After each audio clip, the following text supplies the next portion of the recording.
Welcome to ISR 9 news. విద్యాశాఖని నేను ఒక ఛాలెంజ్గా తీసుకున్న మంత్రి నారా లోకేష్. గతంలో పాఠశాలలో జరిగే ప్రతి కార్యక్రమంలో రాజకీయ నాయకుల ఫోటోలు, పార్టీ రంగులు ఉండేవి. మేము రాగానే అవన్నీ తీసేశాం. విద్యాశాఖలో జరిగే సంక్షేమ కార్యక్రమాలకు పెద్దల పేర్లు పెట్టి స్ఫూర్తి నింపాం. గతంలో మనందరం చూసాం, చంద్రబాబు నాయుడు గారు విద్య పైన చాలా ఫోకస్ పెట్టారు. ఆనాడే స్మార్ట్ క్లాస్ రూమ్స్ తీసుకొచ్చి టెక్నాలజీతో జోడించి చేస్తాం జరిగింది.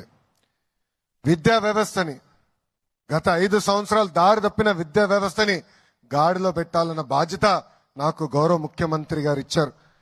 విద్యాశాఖ అంటే ఎన్నో సవాళ్లు, సంఘాలు ఉంటాయి.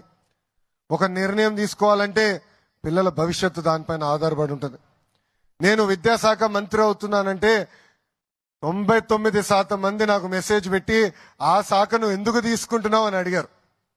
ఆ రోజే నేను అనుకున్నా, అబ్బా ఇది అద్భుతమైన శాఖ, ఇక్కడ నా అవసరం ఉంది, ఒక ఛాలెంజ్ గా తీసుకుని వ్యవస్థని సెట్ చేస్తానని మనసులో అనుకున్నాను.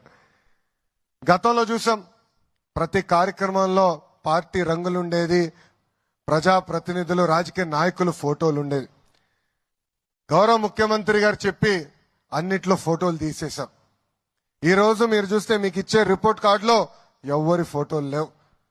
రాబోయే సంవత్సరం ఇచ్చే పుస్తకాల్లో రాజకీయ నాయకుల ఫోటోలు ఉండవు, పార్టీ రంగులు ఉండవు. అంతేకాదు, పాఠశాలలో ఏమైనా సంక్షేమ కార్యక్రమాలు చేయాలంటే పెద్దల పేరు పెడతాం జరిగింది. దాంట్లో భాగంగా డాక్టర్ సర్వేపల్లి రాధాకృష్ణ గారి పేరుతో స్టూడెంట్ కిట్లు ఇస్తున్నాం. ఇంకో పక్కన డొక్క సీతమ్మ గారి పేరుతో మధ్యాహ్న భోజనం కూడా మన ప్రభుత్వం ఈరోజు అందిస్తుంది. ఇంకా మన ప్రభుత్వం కూడా ఒక నిర్ణయం తీసుకుంది, ఉపాధ్యాయులు చదువులు చెప్పాలి, అది వాళ్ళకున్న ఏకైక బాధ్యత.